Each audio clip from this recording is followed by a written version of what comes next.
Assalamualaikum warahmatullahi wabarakatuh. Alhamdulillah, syukurillah, wassalatullahi wassalamu ala rasulillah habibina sayyidina Muhammad wa ala alihi wa ashabihi wa mawala. Allahumma ya Rabbana warzuqna mahabbata habibika sayyidina Muhammad wa ahsurna yawmal qiyamati ma'a zumratihi wa tahta liwa'ih. Rabbana ya Rabbana tawbata qabla al-maut wa syahadata 'inda al-maut wal jannata ba'da al-maut kama ba'du. Sangat kami cintai, yang kami muliakan para penerus perjuangan Nabi Muhammad SAW, dari para guru-guru mulia dan juga wasiatnya Rasulullah, para santri, yang semoga semua dari kita ini benar-benar dimuliakan oleh Allah dengan disambungkan hati kita dengan Nabi Muhammad SAW.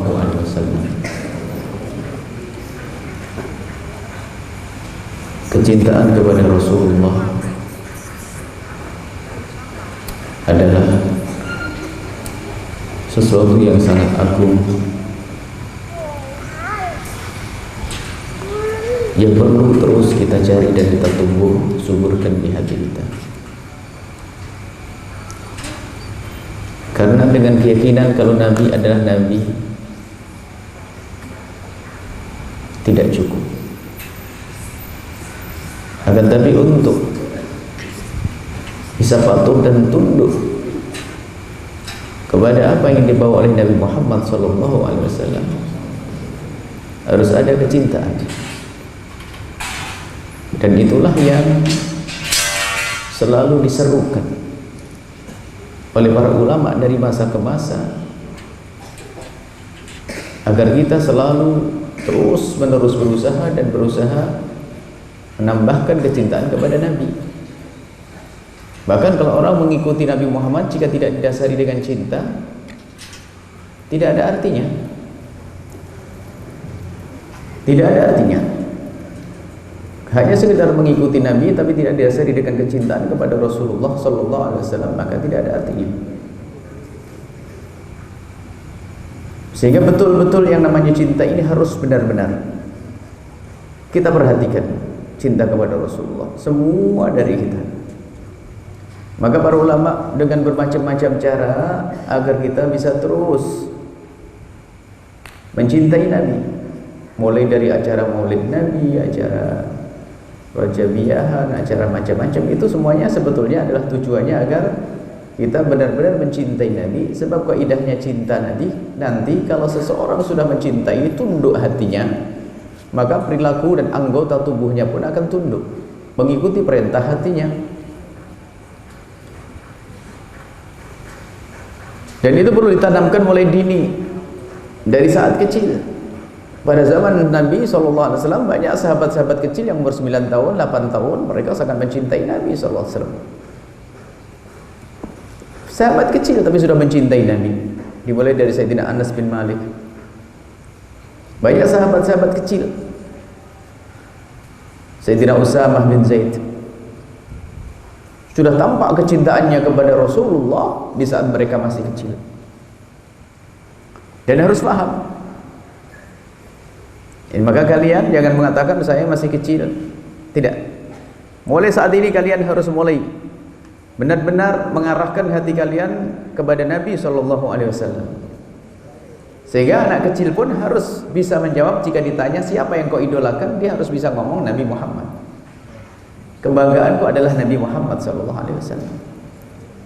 Kecintaanku adalah Nabi Muhammad. Maka anak-anakku semuanya, ini adalah malam yang kedua di bulan Maulid. Ayo kita mungkin setiap Jumat atau setiap saat, setiap hari ada Maulid. Nah, setiap Jumat Nanti harus ada beberapa asatid yang menyampaikan bagaimana kita terus menambahkan, menumbuhkan kecintaan kepada Rasulullah. Bukan sekedar diucap di lidah kita, akan tapi harus dirasakan. Dan kaidah cinta itu dua, kaidah mencintai itu dua. Karena yang dicintai itu adalah baik secara lahir atau baik secara batin. Sesuatu itu adalah baik. Kalau tidak baik lahir, baik batinnya, maka orang bisa mencintai. Kalau lahir dan batinnya tidak ada baiknya, maka susah mencintai. Dan tidak akan mungkin tumbuh cinta. Jadi kalau ada orang mencintai, tentu karena itu baik. Menyenangi sesuatu karena itu baik, apakah lahirnya atau batinnya. Lahirnya jelek, warnanya hitam, coklat. Warnanya hitam dan coklat, kelam. Tapi manis. Ya coklat itu apa? Coklat kan warnanya hitam, tidak menarik kalau warnanya. Banyak sesuatu secara lahir tidak bagus, akan tapi batinnya adalah bagus. Maka kita senang. Sehingga untuk menumbuhkan cinta kepada sesuatu, tentu kita harus tahu tentang kebaikannya. Orang tidak akan senang dengan permata kalau dia tidak tahu itu permata. Permata yang harganya ratusan juta. Itu orang yang ngerti permata, ya senang. Tapi kalau orang tidak mengerti, tidak bisa membedakan antara pecahan beling dengan permata. Sehingga yang ratusan juta, bukan ratusan ribu, ratusan juta dibuang. Kalau saya tidak mengerti itu permata. Tapi yang mengerti tentang permata akan dihargai itu permata dan disimpan. Maka kalau orang biarpun dia di kiri kanannya permata, kalau dia tidak mengerti nilainya permata, lihat, dia tidak akan menghargai permata tersebut. Dan tidak ada keinginan untuk mengambilnya. Tidak ada keinginan untuk bikin cincin, bikin ini, nggak ada. Karena apa? Tidak mengerti itu permata. Begitu juga orang yang tidak pernah tahu, tidak pernah kenal Nabi Muhammad, bagaimana bisa cinta? Biarpun hidup dengan Nabi, tapi kalau tidak berusaha tahu tentang kebaikan Nabi, maka tidak akan mungkin bisa mencintai. Sehingga perlu sekali kalian terus membaca atau mengenal sejarah Nabi agar tahu bagaimana kebaikan Nabi secara batin. Kalau secara lahir Nabi sudah sangat jelas. Wajah beliau, paras beliau, harumnya keringat beliau, dan indah perilaku beliau, lembut tutur kata beliau, sejuk pandangan beliau. Itu adalah Nabi SAW. Secara lahir, Masya Allah. Tapi batinnya apa yang dibawa oleh Nabi? Yang dibawa oleh Nabi adalah demi keselamatan kita. Bukan keselamatan di dunia yang sesaat ini, akan tapi keselamatan nanti di akhirat. Maka anak-anakku semuanya, kalian harus gemar membaca cerita tentang Rasulullah. Jadi perlu kalian setiap kali duduk cerita tentang Nabi Muhammad waktu di perang Badar, Nabi Muhammad waktu di perang Uhud, waktu Nabi Muhammad jadi dikit-dikit Nabi Muhammad bercerita tentang Nabi SAW. Tentang bagaimana awal dakwahnya Nabi, cerih payah, capeknya Nabi, disakiti, Nabi diusir, Nabi Masya Allah. Kalian membaca sejarah Nabi. Kemudian setelah itu, kalian kalau sudah sering membaca cerita tentang Nabi Muhammad, mau tidak mau, karena di situ buku yang benar, tentunya bukunya yang benar. Karena di situ dalam cerita itu kalian secara otomatis akan membawa hati kalian kepada keyakinan untuk mengidolakan, mengagungkan. Sering membaca sejarah Nabi SAW, membaca cerita tentang Nabi, maka diam-diam hatinya mulai terkagum. Ini orang yang beriman loh ya. Yang tidak beriman saja waktu membaca sejarah Nabi terkagum-kagum kok. Orang Barat ada membaca sejarah Nabi terkagum-kagum, sampai menempatkan Nabi orang yang paling berpengaruh. Cuman karena tidak dapat hidayah. Lah kalian itu sudah dapat hidayah, yaitu ahli iman kalian itu semuanya. Cuman jangan sampai iman itu keropos dengan hilangnya cinta kepada Rasulullah, sehingga muncullah orang-orang munafik nanti.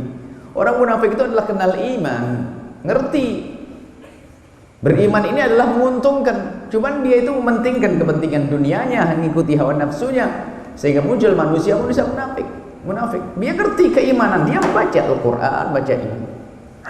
Akan tapi karena tidak diikuti dengan kecintaan kepada Rasulullah Sallallahu Alaihi Wasallam, sehingga keimanan itu terkikis, bahkan kadang menggunakan Nabi Muhammad untuk kepentingan hawa nafsunya, menggunakan syariat Nabi Muhammad untuk kepentingan hawa nafsunya.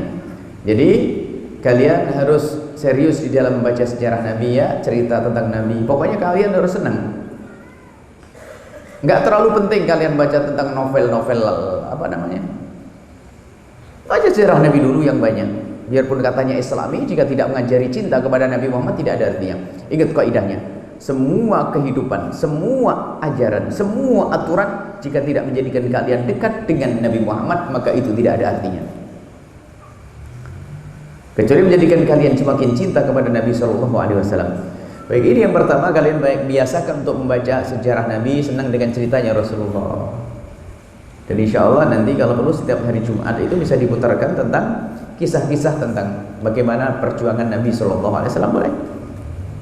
Ada film-film yang bisa direkomendasikan, yang dipantau oleh para ulama untuk menghadirkan sejarah Nabi Sallallahu Alaihi Wasallam yang sangat menarik. Jadi agar kita tahu bagaimana perjuangan Nabi, bagaimana syariat Nabi, bagaimana akhlak Nabi, nanti secara otomatis kita akan mengidolakan Nabi Sallallahu Alaihi Wasallam.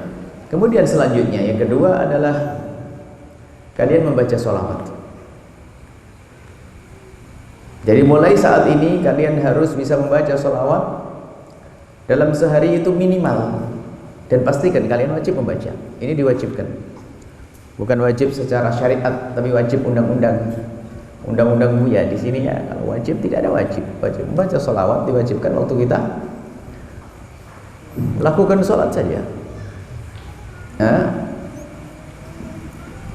Untuk sholat saja.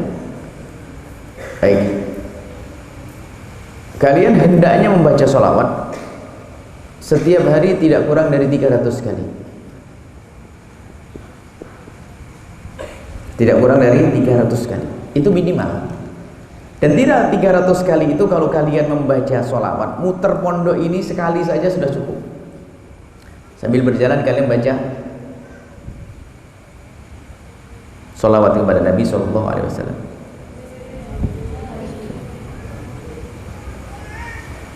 Kalian baca 300. Ya, 300 kali minimal. Kalian harus, dan membaca sholawat kepada Nabi ini, membaca sholawat kepada Nabi banyak faedahnya anak-anakku semuanya. Akan mengundang pertolongan dari Allah Subhanahu wa Ta'ala, menjadikan cerdas hati kalian, cerdas pikiran kalian, hati kalian menjadi lapang, seperti difirmankan oleh Allah, "Walladzi yusalli 'alaikum wa malaikatuhu liyukhrijakum minadh dhulumati ilan nur." Man shalla alayya sholatan wahidatan sallallahu alaihi biha asyra. Kalau ada orang bersalawat kepadaku, kata Rasulullah, sekali, maka Allah akan membalas salawat 10 kali. Lah bagaimana Allah membalas salawat untuk kita itu? Kita bersalawat kepada Rasulullah 10 kali, 1 kali, Allah balas 10 kali. Balasan dari Allah disebutkan, "Walladzi yusalli 'alaikum wa malaikatuhu likhrijakum minadh dhulumati ilan nur." Dan selawatnya Allah kepada kalian, kepada kita adalah Allah mengeluarkan kita dari kegelapan pikiran, kegelapan hidup, kesusahan, segala macam. Maka kalau kalian banyak membaca selawat dengan serius, dengan khusyuk, maka ketahuilah Allah akan membukakan kepada kalian. Baca saja ini serius, baca salawat yang benar. Di saat menyebut kalimat Muhammad Sallallahu Alaihi Wasallam, Nabi Muhammad, nama Nabi Muhammad, hendaknya kalian seolah-olah melihat Rasulullah Sallallahu Alaihi Wasallam. Jadi akan ada kemudahan-kemudahan. Jadi perbanyaklah kalian membaca salawat, dikit-dikit baca salawat. Bahkan dikatakan sebagai seorang yang pelit kalau kalian mendengar nama Nabi disebut kalian tidak bersalawat. Dikatakan pelit.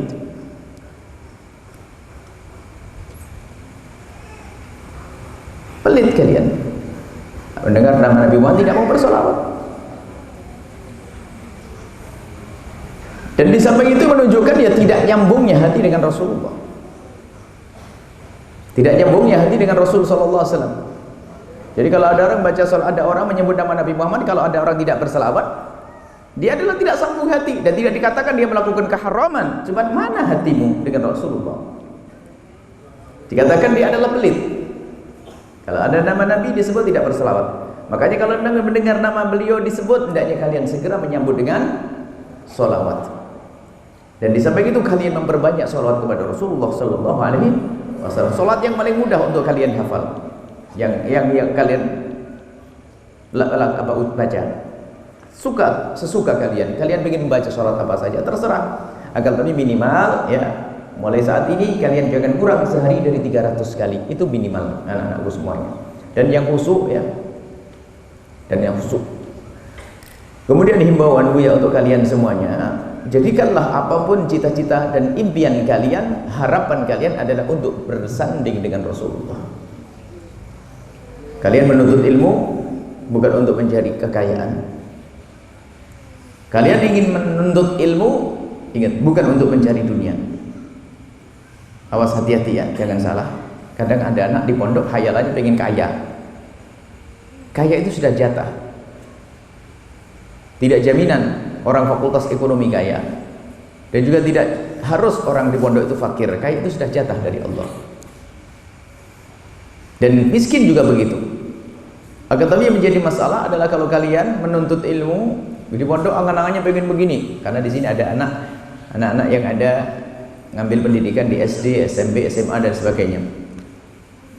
Buya berharap bahwasanya kalian sekarang sudah selalu berpikir, hendaknya selalu berpikir bagaimana cita-cita kalian adalah untuk bersanding dengan Rasulullah. Ini harus. Jangan sampai khayalannya pengen jadi apa? Jadi ahli dunia. Kalau seandainya ada yang pengen menjadi seorang yang berhasil dalam urusan dunia, harus ada tujuannya. Kalau kamu menjadi orang kaya, mau jadi apa? Orang kaya yang rajin membantu dakwahnya Nabi Muhammad boleh. Tapi kalau hanya orang kaya saja, capek. Dia ngumpulin dunia, tak taunya apa, belum apa membangun rumah bagus, belum ditempati, bisa mati, dan alangkah banyaknya tempat rumahnya belum diresmikan sudah meninggal dunia.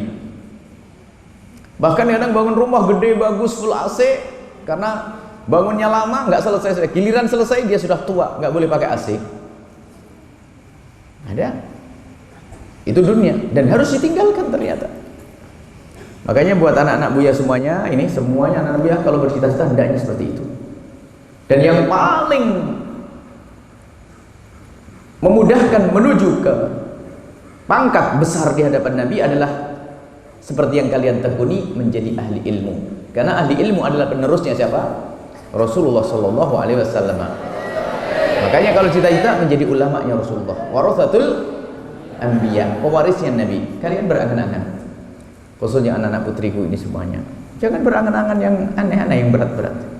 Berangan-anganlah anak putriku semuanya untuk menjadi seorang wanita salihah, yang menjadi juru dakwahnya Rasulullah. Gak capek kalian nak ya? Ayo coba kalau kalian berangan-angan menjadi apa? Pegawai di sebuah perusahaan apa? Jadi apa lagi yuk? Jadi dokter ya. Dokter, anggap saja di dokter. Dokter berangkat pagi kerja, pulang sore capek, nggak ketemu anaknya. Tapi kalian jadi ustazah, ya? Yang jadi dokter insya Allah solehah, banyak dokter yang solehah kok. Dan Buya akan arahkan kalian yang lebih mudah. Jadi jangan sampai hidup kalian capek nak di dunia ini. Boleh menjadi seorang pakar dalam disiplin ilmu, boleh menjadi apa saja, pakar atom, pakar ini boleh, tapi harus untuk Allah dan Rasulnya. Cuman Buya pengen kalian itu bekerja yang paling dekat, setiap saat kalian berzikir, setiap saat berkumpul dengan orang baik, setiap saat berkumpul dengan orang mulia. Kita tidak boleh sombong, tidak boleh berkata, oh saya bisa menjaga diri, itu sombong. Saya berangan-angan kalian selamanya akan dikumpulkan di tempat yang mulia. Kalau kalian pulang, misalnya ke tempat masing-masing, kalian akan dikerumuni anak-anak yang mau belajar kepada kalian. Mulia. Nah, ini cita-cita mulia. Jadi dimanapun berada kalian mulia. Berangan-anganlah semacam ini. Coba kalau kalian urusan dunia, lihat yang kumpul sama kalian ada maling, koruptor, macam-macam kumpul di kiri kanan kalian. Tapi kalau kalian berkecimpung di dunia dakwahnya Nabi Muhammad SAW, maka kalian akan dikerumuni orang baik, insya Allah. Kalian akan berurusan dengan orang baik. Maka cita-cita kalian harus bagaimana kalian bisa bersanding dengan Nabi, dekat dengan Rasulullah SAW. Maka sangat tepat wahai anak-anakku semuanya, jalan ilmu itu. Buya teringat ayahanda daripada Syekh Muhammad Said Ramadan Al-Buti pernah berkata kepada Syekh Muhammad Said Ramadan Al-Buti, wahai anakku, kalau seandainya, kalau aku tahu, kalau seandainya menjadi tukang sampah itu adalah jalan yang paling mudah engkau untuk menuju Allah, niscaya engkau akan aku jadikan tukang sampah. Nah, jadi tujuannya adalah agar dekat kepada Allah. Akan tetapi aku lihat bahwasanya tempat yang sesuatu kerjaan yang tempat yang paling memudahkan engkau untuk sampai kepada Allah adalah melalui jalur ilmu.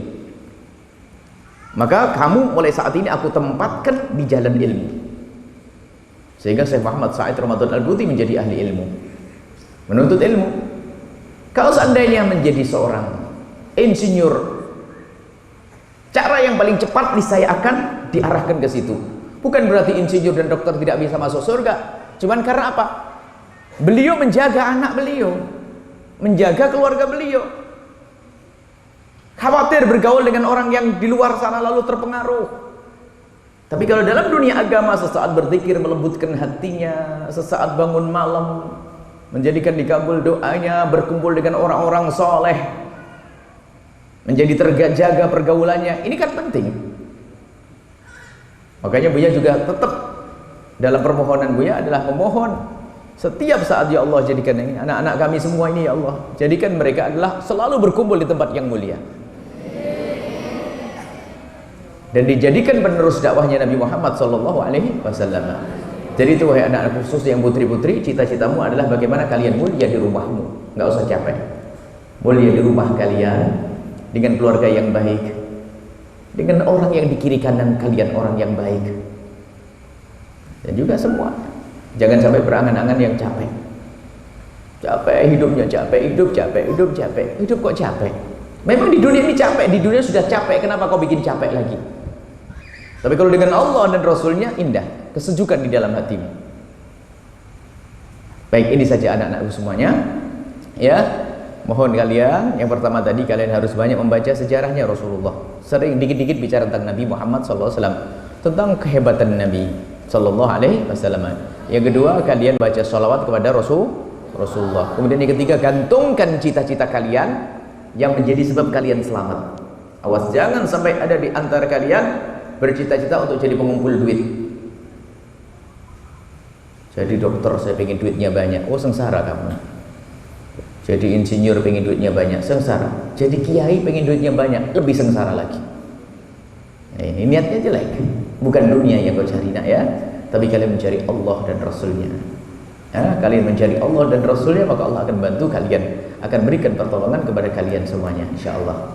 Ini saja, semoga Allah menggabul hajat kita semuanya.